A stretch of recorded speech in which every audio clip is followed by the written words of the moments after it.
আপনি কি বলবেন পুলিশের ভূমিকা নিয়ে?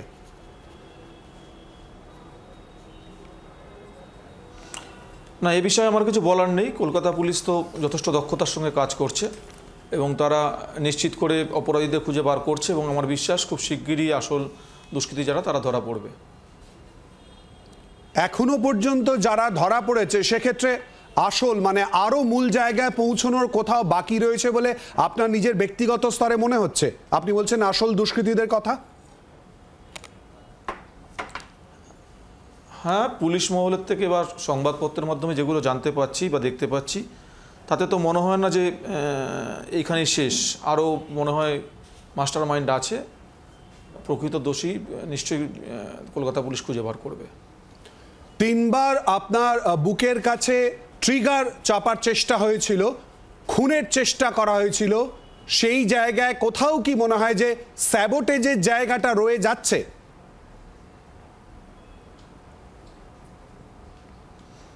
দেখুন, বলতে পারবো না, তদন্ত সাপেক্ষ ব্যাপার, তদন্ত চলছে আর কয়েকদিনের মধ্যে সমস্ত চিত্রটা সমস্ত মানুষের কাছে পরিষ্কার হবে। তাই যতক্ষণ না কোনো সমাধান সূত্র আসা যাচ্ছে, তদন্ত সম্পূর্ণ হচ্ছে, এই ব্যাপার নিয়ে একবারই কিছু বলাটা ঠিক হবে না। সুশান্তদা, বৃহত্তর একটা জায়গা তদন্ত চলছে, আপনিও বলছেন সেই জায়গা দাঁড়িয়ে কোথাও কি মনে হচ্ছে বড় মাথা পুরো বিষয়টায় জড়িয়ে রয়েছে? নাহলে একেবারে বাইরে থেকে সুপারি দেওয়া হচ্ছে, অনেকগুলো লোক জড়িত এবং আরও পুরো বিষয়ে তদন্ত হচ্ছে। শুক্রবারের ঘটনা, শুক্র শনি রবি সোম কেটে গেল।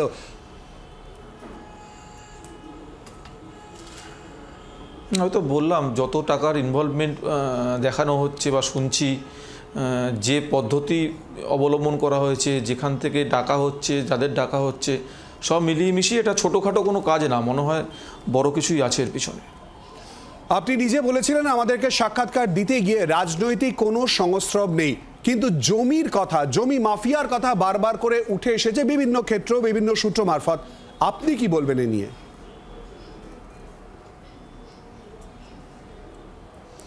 না, দেখুন, হঠাৎ করে লাস্ট 2 দিন ধরে এটাকে একটু অন্যদিকে কনভার্ট করবার চেষ্টা হচ্ছে। কোনো একজন ব্যক্তি নিজে দায়িত্ব নিয়ে ওই আফরোজ নাকি অ্যারেস্ট হয়েছে তাকে সেফগার্ড করছেন। তা আমার মনে হচ্ছে যে কোনো একটা উদ্দেশ্য নিয়ে এটা করা হচ্ছে, যাতে তদন্তটা অন্যদিকে কনভার্ট হয়ে যায় এবং জমি বাড়ি সংক্রান্ত ব্যাপারটা খুব তাড়াতাড়ি চলে আসে। তবে একটা কথা বলতে পারি, যেখানে জমির কথা বলা হচ্ছে সে গুলশান কলোনি আজ থেকে 15 বছর আগে তৈরি হয়েছিল এবং আগে কি হয়েছিল তার দায়িত্ব বা তার দায়ভার নেওয়ার কোনো দায়িত্ব আমার নেই। আমি 2.5 বছর ধরে ওখানে কাউন্সিলর আছি। সেই 2.5 বছর ধরে আমি চেষ্টা করেছি ওই অঞ্চলের ডেভেলপমেন্ট করবার জন্য এবং জলাশয়গুলো যাতে না ভরে। সুশান্তদা, কে কি উদ্দেশ্য নিয়ে ধামাচাপার চেষ্টা করছে বলে আপনার নিজের মনে হচ্ছে?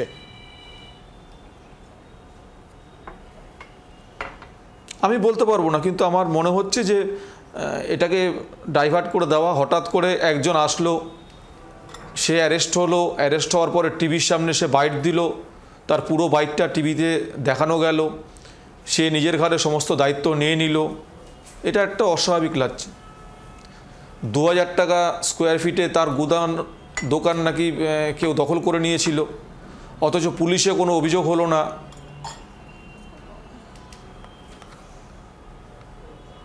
এটা একটু অস্বাভাবিক লাগছে। মানে আমি সবাইকে এটা দেখে বলবো, অনুরোধ করবো এটা দেখতে, এবং কলকাতা পুলিশের ওপর আমার বিশ্বাস এবং ভরসা রয়েছে, নিশ্চিত করে আসল জিনিস বেরোবে। ধন্যবাদ। সুশান্তদা, একদম শেষ প্রশ্ন করব। সুশান্তদা, শুক্রবারও আপনি প্রতিক্রিয়া দিয়েছেন, শনিবার এবং আজও আপনি বলেছিলেন যে আপনি ভেতরে থাকছেন এবং কথা বলছেন, আপনার নিজেরই অস্বস্তি হচ্ছে, এরপর বাইরে বেরিয়ে এসে আবারও বসবেন?